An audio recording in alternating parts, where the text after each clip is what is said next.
All right, everyone, welcome. We're here, Dynasty Pit Stop pilot episode. It's me, Christian, and my co-host Alex. Alex, what's going on? Hey, what's up, Christian? Looking forward to starting this project with you. Oh man, I'm super excited. Yeah, let's go ahead. Let's just get started. Are you ready to go? I am so ready.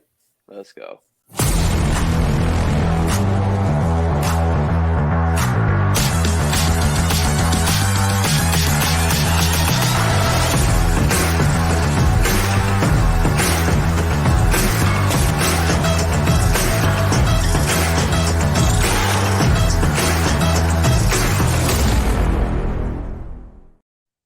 All right, guys, here we go. Like we said, Dynasty Pit Stop, a brand new series that we're starting here on the Triple Play Fantasy YouTube channel.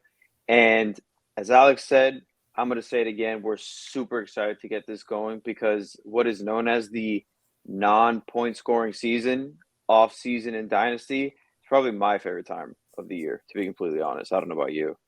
No, absolutely. It's where your seasons are won. It's Yeah. where you build the roster, get the picks, set yourself up for the next 2 to 3 years, put yourself in a real nice spot. Yeah, you could also lose the off season, and that's that's what makes it that's what makes it exciting. That's what gets you going because, you could play your redraft and your regular keeper leagues, but Dynasty is year round, and that's really the best part about it. Yeah, makes you feel like you're a real GM. Yeah.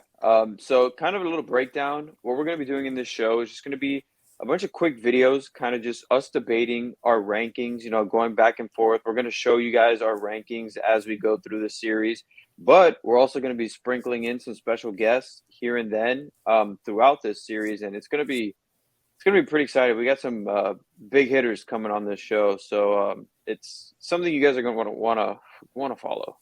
Definitely worth tuning in throughout.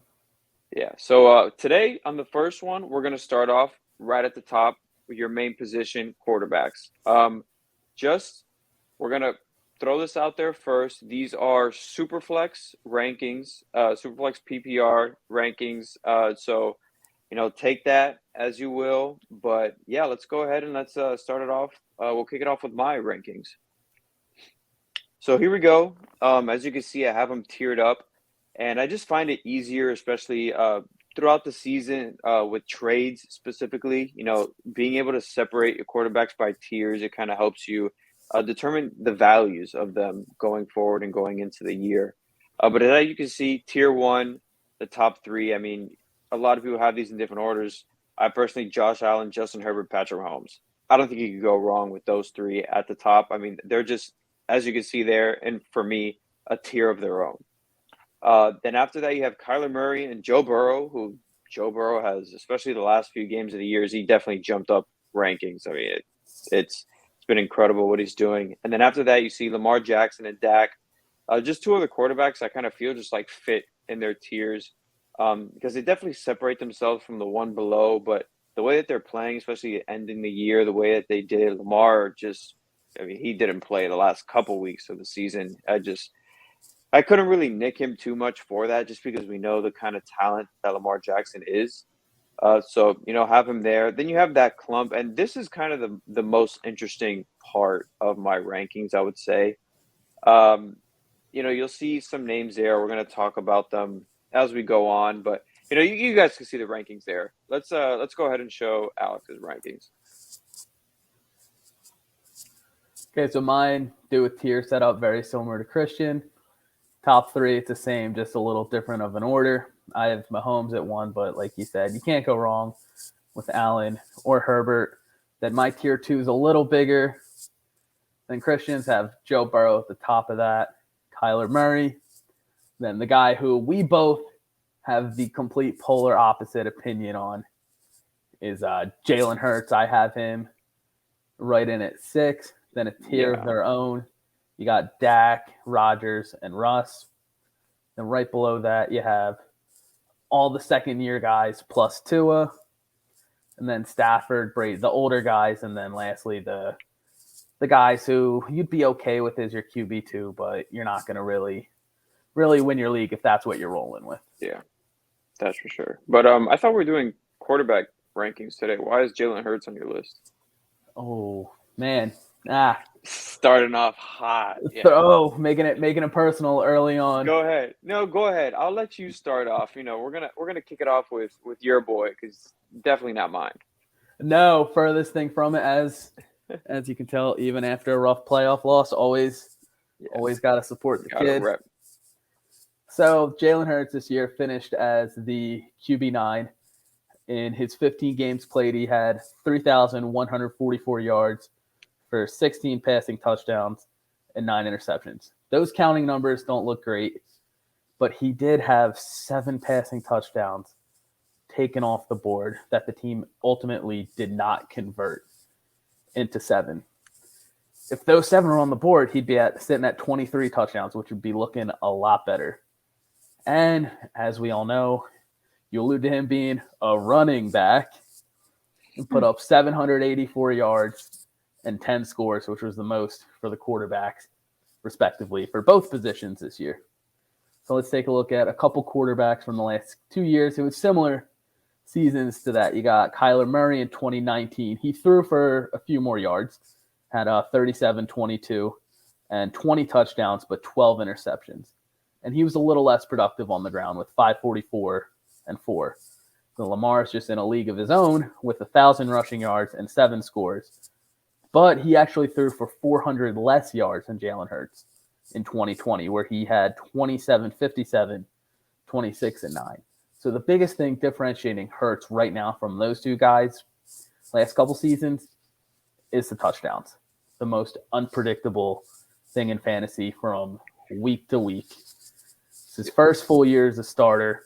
He showed improvement throughout the week. Yes, that playoff game was a train wreck. There's no other way to put it.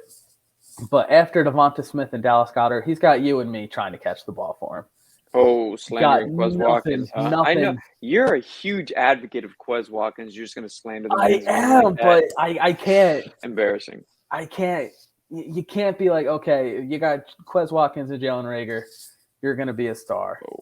So it was tough to evaluate, give him a real evaluation with a rookie coach, rookie first-time play caller, and his first full year as a starter. And he did put up QB1 numbers. He's shown that he has what it takes to be an elite fantasy asset, even if he may not be an elite quarterback. And there's absolutely no denying that, because he is a fantasy quarterback. Absolutely. But his biggest thing, I think, it's his coaching staff and the play calling. And, we've talked about this off air.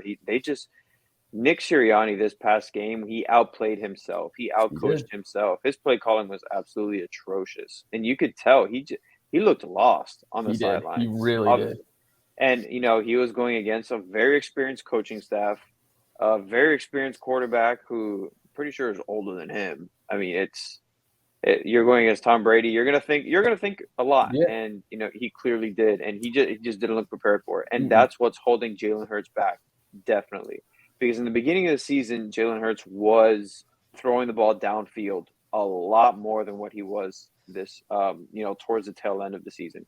He was running a lot more, and it just didn't help that also the offensive line was shaken up, throughout the year, and they were shuffling in and out. Lane Johnson, big part of the right side. He was gone for a couple games dealing with Brooks missed almost the whole season. Yeah, again. They shook it up a lot. And what was funny was when Miles Sanders went down, that's when their rushing really ticked up. And you would think that they would, free him up a little more to throw the ball, and they just didn't. And that's when it becomes hard to kind of like value him, because your star running back goes down, and you're handing the ball off to the corpses of Jordan Howard and Boston Scott, and you're leaving Kenneth Gainwell inactive a few games. Like, that's not what should be happening. So, going forward, just like, first of all, are the Eagles going to commit to him next season with the draft capital they have and all the rumors swirling? They say they are. Yeah, there's been the reports more or less saying, unless it's going to be like Russell Wilson, Aaron Rodgers, or Deshaun Watson, Jalen Hurts is going to be the quarterback moving forward, getting another full off season in that Sirianni system, where they did make the changes that they needed to. They cut it back from throwing 40 times a game to 27 times a game. And it looked like they were trending that way even before Sanders got hurt in that Raiders game. He saw 6 carries in that first series on the first 8 plays and then just banged up that ankle and was basically done for the rest of the year, for lack of better terms. Yeah, and that's like what I'm saying. Like, you would think at that point they would unleash him and let him go and let him throw the ball and, target Dallas. I mean, you saw this past game. He was targeting Dallas. Whenever he threw the ball, he was targeting him. But they weren't utilizing Devontae Smith. Like, that's another first-round pick you use in a wide receiver, and it's just doesn't feel like he's being used the right way. And, it goes back to play calling and all this Smith, stuff. He did see over 100 targets on the year, which is what you want to see from guy who you spend first-round capital, and you want to see him have over 100 targets. He hit the 100-target threshold. He had over 900 yards. He led the team in targets, receptions, touchdowns, and yards. Yeah. Not really much more you can ask for from him. But I don't know. They just got to keep building that offense. They need a big body receiver to help Jalen Hurts. They can address that in the draft or free agency. There's no reason why Jalen Hurts won't be closer to QB1 than QB10 this upcoming year. And that's a lock for me. I think he just has a higher floor because of that rushing ability. And, the rushing yards, rushing touchdowns. Yeah, he's a fantasy quarterback. He's a fantasy quarterback. Amazing fantasy quarterback. I just rather, take my chances with a couple other guys. And, one of those guys is my guy I'm going to be talking about today, and that's Deshaun Watson. And the reason why I want to talk about Deshaun Watson is let's check his stats for this year. Oh, no stats. That's right. But that's the thing. Like, it's so hard to judge his value right now. I had him at QB 15, but he is somebody that can be QB 4, 3, top 3 in the rankings. I mean, he's shown that throughout his career, even with or without weapons. Like, he is a stud quarterback in the league, but he's dealing with his off-season, his off-the-field stuff, and who knows where he's going to be playing next season. But I just feel like if he does play, and, it's a big if, and there's a lot of risk with him going forward, especially if you're going to try to trade for him, if you're doing your startup draft, and, you kind of want to get a feel for what's going on. Nobody has a feel for what's going on. I don't think Deshaun Watson has a feel for what's going on right now. And the weird thing is, I actually heard it today, was the lawyers involved in the case are actually like lawyers with the Texans owners. So I don't know what's going on there. Yeah. But, I mean, as a fantasy asset, Deshaun Watson is an elite quarterback and when he's on the field. And, I just feel like there's just so much to his game, and that's what makes him intriguing as a dynasty, as a player in Dynasty. And I don't know what you think of it going forward. I just think that there's so much variance in what he can and cannot provide, and that's what kind of intrigues me about the whole thing. And it's these shots that you got to take in Dynasty if you're gonna win. You got to take these risks, and I feel like Deshaun Watson, you don't want to disregard what's going on off the field, obviously, but we're here to talk about fantasy. That's what we do. And as a fantasy player, Deshaun Watson is somebody that I would want to have on my team just for that reason. Yeah, it's a big if he's on the field. If those his legal issues, there's no way to sugarcoat it. Mm-hmm.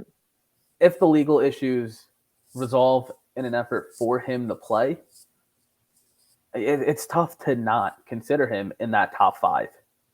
Yeah, he's QB1, easy. Right now, I think I had him probably right like that QB 17, 18. He was towards the bottom of the tiers, but I had an asterisk next to him. If that situation and he ends up, even with the Texans again, you got to consider it. So he wants to go to New York with Brian Flores. That would be awful for both of us as an Eagles and a Cowboys fan, respectively. Whoa. Don't need to throw my business out there like that. If he ends up there, same thing. You got to put him right back in that conversation with Patrick Mahomes. Yeah, he goes right into that elite tier. Yeah, he goes right into that tier 1 if he plays. And I would probably slot him above Justin Herbert. Yeah. You have to. Yeah, I would put him at QB top 3 behind Allen, Mahomes. Yeah. Absolutely. I mean, it's just what he can provide you on the field. It's just something else. It's an elite talent. We've seen it over and over again because it's through the air and on the ground. Yeah. He's going to give you both, the best of both worlds. But yeah, that's what we're going to be hitting you guys with. Quick in and out. Dynasty pit stop. Drive in, drive out. Come in for just a quick chat about we're going to be going back and forth with our rankings. Next is going to be running backs, and that's running back rankings are a little different, just because they're so much more to it. But it's going to be a lot of fun, and I'm really looking forward to this. Like I said, we're going to have guests, we're going to have debates. I mean, we're going all out with this. This is a fun time. We're going to get you guys ready. We're going to bring you guys some championships. We promise you that. Yeah, gonna help you build that dynasty before the season even starts, baby.